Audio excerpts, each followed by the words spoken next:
राजस्थान के कृषि मंत्री किरोड़ी लाल मीणा ने 9 महीने बाद विभागीय कामकाज फिर से संभाल लिया है। मंत्री पद से इस्तीफा देने के बाद उन्होंने विभाग की कोई बैठक नहीं ली थी, जिससे विभागीय कामों में शिथिलता आ गई थी और अब दोबारा कमान संभालते ही उन्होंने स्पष्ट किया है कि उनकी प्राथमिकता विभाग को करप्शन फ्री बनाना और काम नहीं करने वाले अधिकारियों पर कार्रवाई करना होगा। आज सोमवार को विभाग के अधिकारियों के साथ बैठक की, कृषि विभाग के अधिकारियों की क्लास लगा दी। मीणा ने कहा कि केंद्र और राज्य सरकार की योजनाओं को किसानों तक पहुंचाना जरूरी है। विभागीय बैठक में कई जगहों से करप्शन की शिकायतें सामने आई, जिन पर सख्त कार्रवाई की जाएगी। विभागीय योजनाओं को लेकर अधिकारियों से फीडबैक ली। योजनाओं को अंतिम पंक्ति में बैठे किसान तक पहुंचाने पर उन्होंने जोर दिया। उन्होंने ये भी साफ किया कि अब उनके मन में कोई गिले शिकवे नहीं है, पहले भी नहीं थे, लेकिन चुनाव हारने के बाद इस्तीफा देना जरूरी था, नहीं तो मीडिया लगातार सवाल पूछती रहती। अब पार्टी आलाकमान ने कहा है कि काम शुरू करो, इसलिए फिर से सक्रिय हुआ हूं।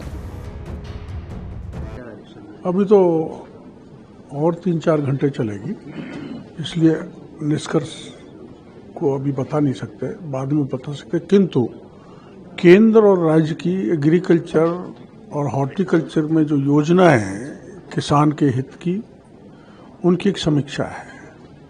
उसमें जो भी इरेगुलरिटीज कहीं मिल रही हैं, उनकी जांच के आदेश, जैसे प्रधानमंत्री फसल बीमा में बूंदी में गड़बड़ पाई, वहाँ के किसानों को भी हमने बुलाया। उनका 109 करोड़ का भुगतान था, जो 9 करोड़ का किया, बाकी नहीं किया, तो उस कंपनी के खिलाफ मुकदमा दर्ज कराने का हमने कहा है और उन किसानों को पैसा दिलाएंगे बीमा का। ऐसे ही गंगानगर का मामला है। ऐसे ही कुछ जो हमारा ड्रिप सिस्टम है, माइक्रो इरिगेशन का सिस्टम है, उनमें जो भी शिकायत किसानों की मिल रही है, मॉनिटरिंग के साथ साथ हम अधिकारियों से चर्चा कर रहे हैं और हम कोशिश ये करेंगे कि कोई इरेगुलरिटीज नहीं हो, कोई भ्रष्टाचार नहीं हो, किसानों को केंद्र और राज्य की जो योजनाएं उन तक पहुंचे, सब्सिडी प्रॉपर मिले और उच्च क्वालिटी का बीज उर्वरक उनको मिले। इस संबंध में हमारी चर्चा हो रही है।